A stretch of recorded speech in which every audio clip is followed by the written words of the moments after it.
Sorry. Bago po tayo Ah, sige po. tayo po muna manalangin. Ang Diyos, alam po, gabayan niyo po kami na sa libig po tulungan niyo po ang Amen. Amen. Hulaan niyo po kung sino po yung bata po dyan. Aiden. Tama. Yung bundok po na nasa likuran po namin ay ang Mount Arayat. Ang Mount Arayat po ay makikita po sa bahay ng aking lola at lolo. Yung ilog po na yan ay madaming isda. Diyan po namimingwit ang aking lola at ang aking lolo. Madami po siyang nauling isda. Sariwang-sariwa po ang hangin po dyan. Masaya po ako tuwing pupunta po kami dyan.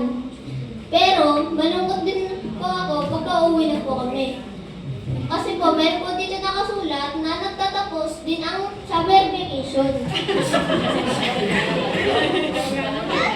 Tulad po ng laruan.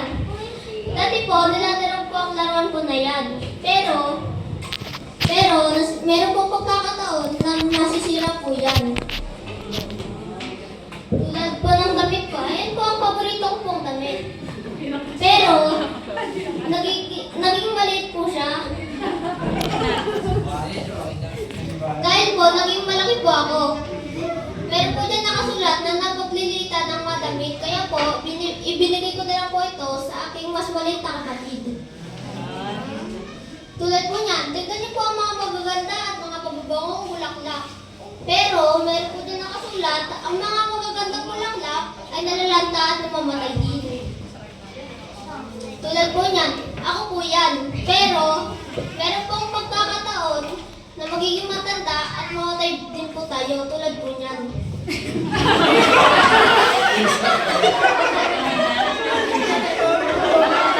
Ang sabi po ni Pablo sa mga Kristiyano sa Corinto na merong tatlong na magpapatuloy at ito ay ang pananampalataya, ang pag-asa at pag-ibig. At hulaan po ninyo kung sino sa tatlong ito ang sinasabi ni Pablo na pinakatakila sa inyong isip. Hulaan niyo na ba? Tama. Ang pag-ibig, yung pag-ibig po, ang pag-ibig ng Diyos ay pinakita ni Jesus nang siya'y namatay sa krus para sa iyo at sa akin. Nangako siyang darating ulit balang araw para makasama natin siya. Kapag nakita natin si Jesus na harapan, lahat ng bagay mula sa mundong ito ay maglalaho. Ang pag-ibig ng Diyos ay hindi kailanman nagkukulang. Ang sabi po ni Pablo sa may 1 Corinto 13 verse 13, but now faith, hope, and love remain, these three, but the greatest of these is love. At po sa Tagalog po nito, samantala nananatili ang tatlong ito, ang pananampalataya, pag-asa, at pag-ibig. Ngunit, ang pinakadakila sa mga ito ay ang pag-ibig. Meron po tayong tatlo na tinatawag na pagmamahal. Ito ay ang eros. Ang eros po ay ang romantic feelings o sexual desire. At ang philos naman po ay ang feeling of loyalty or attachment to friends, family, and community. Ang agape naman po ay ang selfless at unconditional love. Ang dalawang pangunahing ginamit sa buong tipan ay ang philos at agape. Malaki ang pagkakaiba ng agape at ang philos. Kung ang philos ay may posibilidad na maging isang hindi kusang loob, ang agape ay voluntaryo. Ito ang pagpipili kung malin ang isang tao.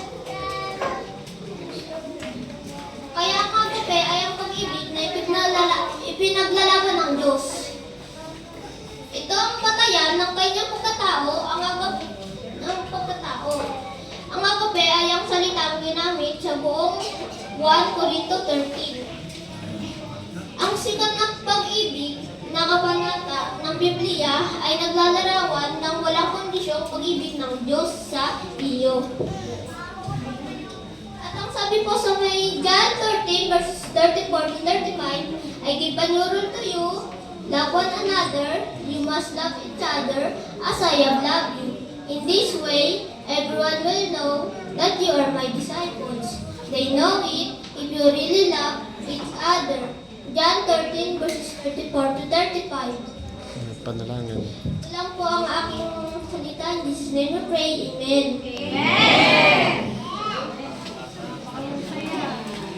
Galing nga, ang galing na nagturo.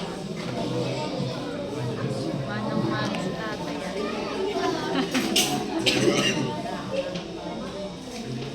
Ay, yung nasa.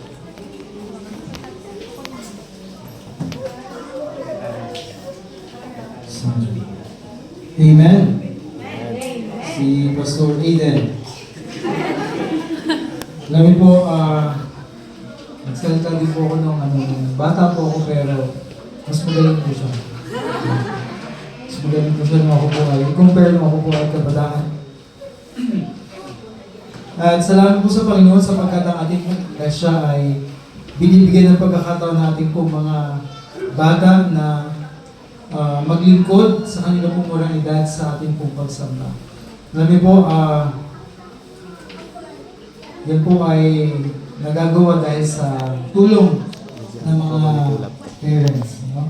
Kaya ito si Aiden ay pag-pray natin na maging first na pastor ng Bagumbong. Amen?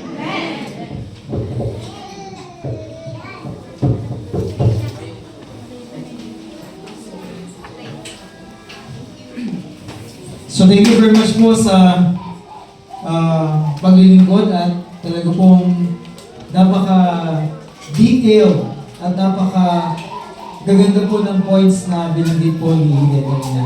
Sabi po doon na ang agape love. Alam niyo po ang agape love, ito po ay yung pinaka-sukdulan at pinaka marugdog na pagpapakita ng pag-ibig. Ang sabi nga po sa definition kanina ay selfless. Pag sinabi pong selfless ay isang pag-ibig na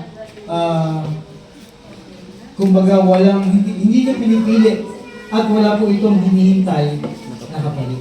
No? Nais ko pong basahin yung nasa John 3:16 sapagkat dito po nahayag yung pong tinatawag na agape love. No? Ang pag-ibig na ating Panginoon. Ngunit bago po yan ay muli ko po kayong inayan na yung po sa isang panalangin. Tayo po manalangin.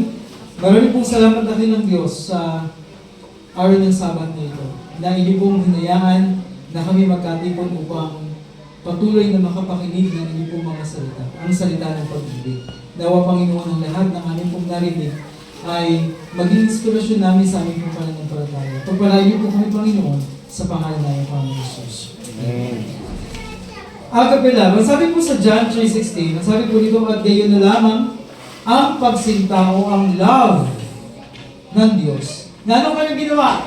Na kanyang ibinigay ang kanyang bugtong na anak upang ang sino man na sa kanya sumampalataya ay huwag mapahama kundi magkaroon ng buhay o walang hanggan. Mga kapatid, meron po 3 puntos lang po ako na gustong sabihin. Una po dito ay yung God's declaration of His love.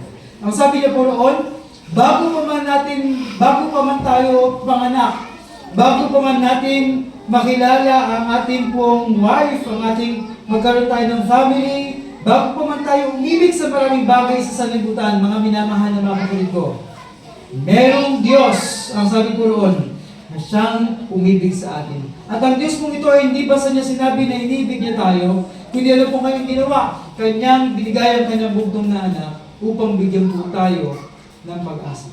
Alam po mga minamahal na mga kapatid, ang pag-ibig po ay hindi po lamang ito noun, hindi lamang po ito verb, o hindi lamang po ito adverb, o hindi lamang po ito adjective, kundi ang love daw po ay verb. At pag sinabing verb, ito po ay action word. Kaya nga naman po, hindi lamang po sinabi ng Diyos na ako tayo kanyang iniibig, kundi pinadala niya ang kanyang bugtong na anak para sa bawat isa po sa atin. Alam niyo po mga kapatid, ang love po ay, sabi po ay, we need to spell love as T-I-M-E. Ano po yun? Time. Mga minamahal na mga kapatid, Alam niyo po, pinakita po ng Diyos sa atin ang pag-ibig upang bigyan in return ay pagkaloob po natin sa Kanya yung ating pong oras at yung ating pong panahon. Kaya kung ating pong papansin mga minamahal sa binanggit po kanina ni Eden, ano po?